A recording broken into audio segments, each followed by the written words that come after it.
이번 시간에는 내과 질환 첫 번째로 급성성 호흡기 감염병에 대해 말씀드리겠습니다. 감기, 인플루엔자, 코로나19에 대해서 살펴보면서 그 차이점과 공통점, 예방과 치료에 있어 유의할 점에 대해 살펴보겠습니다. 오늘 강의를 맡은 저는 인도주의 실천 의사협의회 소속으로 이주민 건강권을 위한 동행에 참여하고 있는 내과 의사 추호식입니다. 급성호흡기 감염병을 일으키는 바이러스에 대해 살펴보겠습니다. 많은 바이러스가 있지만 대표적으로 아데노바이러스, 사람 복합 바이러스, 파라인플루엔자 바이러스, 호흡기 세포융합 바이러스, 리노바이러스, 사람 메타뉴모 바이러스, 사람 코로나 바이러스가 있습니다. 바이러스 이름을 다 기억할 필요는 없습니다. 한번 봐 놓으시면 되겠습니다. 이런 바이러스에 감염되면 며칠간의 잠복기를 거쳐서 증상이 나타나는데 열, 두통, 근육통 같은 전신 증상과 기침, 콧물, 가래 같은 호흡기 증상이 나타납니다. 바이러스 다음으로 급성호흡기 감염병을 많이 일으키는 것은 세균인데 여러 종류가 있습니다. 폐렴구균, 헤모필루스 인플루엔자, 마이코플라즈마 폐렴균, 클라미디아 폐렴균 등이 있습니다. 세균에 의한 감염은 바이러스에 의한 감염증에 비해서 더 심하거나 치명적인 경과를 보이는 경우가 많습니다. 여러 가지 바이러스와 세균이 호흡기 감염병을 일으킨다는 것을 먼저 살펴보았습니다. 이번에는 바이러스와 세균 자체에 대해서 공부해 보도록 하겠습니다. 둘 다 미생물입니다. 미생물이란 아주 작은 생물체라는 뜻입니다. 세균은 세포 한 개로 되어 있는데 온전한 세포를 형성하고 있어서 자체적으로 생존이 가능합니다. 바이러스는 세균보다 작고 자체적으로 생존할 수 없어서 사람 같은 숙주의 세포 속으로 들어가야 생존이 가능합니다. 그러나 이 두 가지 바이러스와 세균에 의해서 생긴 감염병은 정상으로 구분이 되지 않습니다. 병의 경과에 있어서는 약간의 차이를 볼 수 있는데 바이러스에 의한 병은 급성 경과 후 저절로 낫는 경우가 많습니다. 물론 일부 질환은 만성, 즉 지속성 질병이 되기도 합니다. 세균에 의한 질병은 지속적이거나 치명적인 경과를 보이는 경우가 바이러스성 질환보다 더 많습니다. 구체적인 질병 예를 살펴보면 바이러스에 의한 질병으로 감기, 기관지염, 폐렴, 수두, 홍역, HIV 감염, 만성 간염 등이 있고 세균에 의한 질병으로 편도선염, 중이염, 부비동염, 요로감염, 농양, 폐렴, 결핵, 패스트 등이 있습니다. 항생제는 세균을 죽이는 약으로 세균 감염병의 치료에 효과적이며 바이러스 감염병에는 효과가 없습니다. 바이러스를 치료하는 항바이러스제도 있는데 대부분의 바이러스 질환에는 해당이 없습니다. 일부 질환에서만 사용이 되는데 인플루엔자에서 사용되는 타미플루가 있고 타미플루의 효과는 제한적인 편입니다. 반면 HIV 감염이나 C형 간염에 사용되는 바이러스 치료제는 아주 좋은 효과를 보입니다. 이번에는 가장 흔한 바이러스 감염병인 감기에 대해서 살펴보겠습니다. 감기는 급성, 즉 갑자기 발생하는 바이러스 때문에 생기는 상부 호흡기, 기도의 감염병입니다. 급성 비인두염으로 부르기도 합니다. 감기를 일으키는 바이러스는 약 200가지이며 리노바이러스가 가장 많고 다음으로 코로나 바이러스, 인플루엔자 바이러스가 있는데 인플루엔자는 넓은 의미의 급성호흡기 감염 바이러스에 포함시킬 수도 있으나 감기에 포함되지 않는 독립적인 바이러스로 다루는 것이 더 일반적입니다. 그리고 그 외에도 여러 가지 바이러스들이 있습니다. 1년간 발생하는 감기의 평균 횟수는 성인이 년 2에서 4회, 소아가 년 6에서 8회 정도이고 이보다 더 많이 발생하는 경우도 흔히 볼 수 있습니다. 그리고 효과가 좋은 항바이러스제는 아직까지 없으며 병원에서 감기 치료를 할 때 항바이러스제를 사용하지는 않습니다. 다음으로 인플루엔자에 대해 알아보겠습니다. 전 세계적으로 매년 10억 명 정도가 걸리고 30만 명 이상이 사망하는 질환입니다.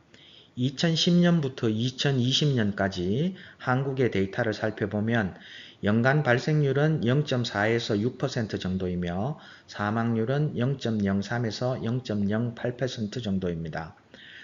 발생은 젊거나 어린 나이에 더 많고 사망은 나이가 많은 경우에 더 많습니다. 특히 80세 이상의 사망률은 1.9에서 2.9%로 아주 높았으며 4세 이하, 5세에서 19세, 20세에서 49세 세 그룹 모두 사망률이 0.01%로 낮았습니다. 인플루엔자의 치료는 증상에 대한 치료인 대증치료가 주치료이고 항바이러스제를 사용하기도 합니다. 인플루엔자에 사용하는 항바이러스제는 타미플루가 대표적인데 2014년 영국에서 발표한 타미플루의 효과를 살펴보면 증상을 빨리 완화시키기는 하지만 사망률을 감소하는 효과는 입증되지 않았습니다. 그리고 합병증과 바이러스 전파 방지에 대한 효과는 제한적이었으며 메스꺼움이나 다른 부작용에 대한 우려도 꽤 있는 것으로 보고되었습니다. 다음으로 코로나19에 대해서 요약해 보겠습니다. 다들 아시겠지만 코로나19의 19는 2019년에 발생했기 때문에 붙여진 이름입니다. 2010년 1월부터 전 세계적으로 대유행해서 2023년 5월 국제적인 공중보건 비상사태가 해제되었는데 그때까지 약 8,700만 명이 확진되었고 690만 명이 사망했습니다. 133억 회의 예방접종을 실시하게 되었습니다. 대부분의 감염자는 가벼운 증상을 보였고 감기약에 해당되는 대증요법으로 치료하였습니다. 만성질환자에서 중증 폐렴이 많이 발생하였는데 항바이러스제를 사용하였고 심한 경우에는 인공호흡 치료를 시행하였습니다. 팍스로비드 등의 항바이러스제는 제한적인 효과를 보였는데 개인의 질병 치료 목적보다는 중증 질환 발생을 조금이라도 줄여서 의료기관 마비를 막는 공적 차원에서 쓰였다고 보는 것이 더 타당합니다. 앞으로도 코로나19의 반복적인 감염이 지속적으로 일어날 것으로 보입니다. 그래도 증상의 정도나 사망률은 점점 낮아질 가능성이 많습니다. 크게 보면 2019년 이후로 감기 바이러스가 한 가지 더 늘어난 것으로 이해해도 될 것 같습니다. 감기에 대해서 궁금해하는 점들을 나열해 보겠습니다. 에어컨이나 선풍기, 차가운 음식이 감기의 원인이 되는지, 과로가 감기의 원인이 되는지, 감기에 걸리면 병원에 꼭 가야 하는지, 감기약이나 주사, 수액치료가 감기를 빨리 낫게 하는지가 대표적인 의문점들일 것입니다. 코로나19 때의 경험이 이러한 의문점 해소에 도움이 될 것 같습니다. 코로나19 때 언론이나 방송에서 늘 들었던 이야기가 있습니다. 코로나를 예방하기 위해서 사람 많은 것을 피하고 손 씻기, 손 소독하기를 잘하고 마스크를 잘 쓰라는 말이었습니다. 그런데 언론이나 방송에서 다음과 같은 말을 들어보신 적이 있나요?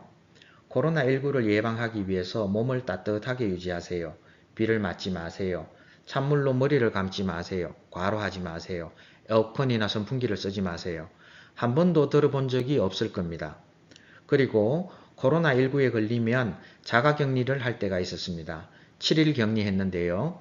증상이 가벼운 사람이나 심한 사람이나 감기약이나 팍스로비드를 먹은 사람이나 먹지 않은 사람이나 똑같이 7일 격리했습니다.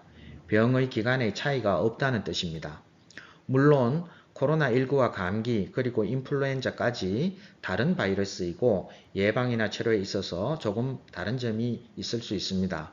그러나 예방수칙이나 치료의 과정에 있어서 큰 차이가 없어서 코로나19의 경험을 감기나 인플루엔자에 그대로 적용해도 큰 무리가 없을 것 같습니다. 코로나19의 경험을 참고하면서 감기에 대해 조금 더 알아보도록 하겠습니다. 감기의 전파는 주로 손에서 손으로 일어나는데 감염자가 만진 물건을 접촉해도 가능합니다. 일부는 비말이나 공기를 통해서 전파가 되기도 합니다. 감기와 추위의 상관관계는 명확하지 않는데요. 우선 추위가 면역 기능에 영향을 주어서 감기에 잘 걸린다는 견해가 있는데 남극이나 북극 같은 추운 곳에서 감기가 많지 않다는 점은 설명이 되지가 않습니다. 그리고 추위로 인해 실내 생활, 밀집 생활이 많아져서 감기 전파가 늘어난다는 견해도 있습니다. 감기의 치료를 요약해보면 정상에 대한 치료인 대증요법, 즉 해열 진통제, 기침약, 가래약, 콧물약 등을 사용합니다.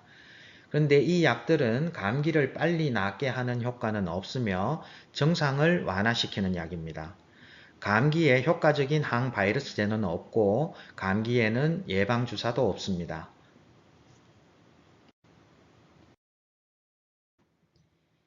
이 슬라이드에서는 감기 증상의 의미와 감기약의 작용에 대해 같이 생각해 보도록 하겠습니다. 감기 때 열이 나는 경우가 많은데 체온이 올라가는 것은 면역 기능 강화에 도움이 된다는 견해가 있습니다. 이렇게 본다면 체온을 낮게 하는 해열 진통제는 면역 기능에 지장을 줄지도 모릅니다. 기침은 가래나 이물질을 배출하는 호흡기 청소 작용으로 볼 수 있습니다. 기침약을 써서 기침을 적게 하게 되면 호흡기 청소 작용에 지장을 주는 것은 아닌지 우려가 되기도 합니다. 가래나 콧물도 나름의 역할이 있을 것이고 그에 해당되는 약이 어떤 의미를 가지는지는 명확하지 않습니다. 그리고 모든 약은 부작용의 가능성이 있습니다. 그래서 감기약은 증상이 심할 때 꼭 필요한 만큼만 복용하는 것이 좋습니다. 자연적으로 치료될 수 있는 감기라 하더라도 병원에 꼭 가야 하는 경우가 있습니다. 우선 고열이 지속하는 경우, 특히 만 3일 이상의 고열은 꼭 병원에 가는 것이 좋겠습니다. 호흡이 힘들고 숨이 찬 경우도 고름색 가래가 있으면서 증상이 점점 더 심해지는 경우에도 가래를 동반한 기침이 7일 이상 지속하거나 가래가 없더라도 기침이 14일 이상 지속하는 경우 그리고 부비동염이나 중이염이 의심되는 경우에는 병원을 가서 진찰과 치료를 받는 것이 좋겠습니다.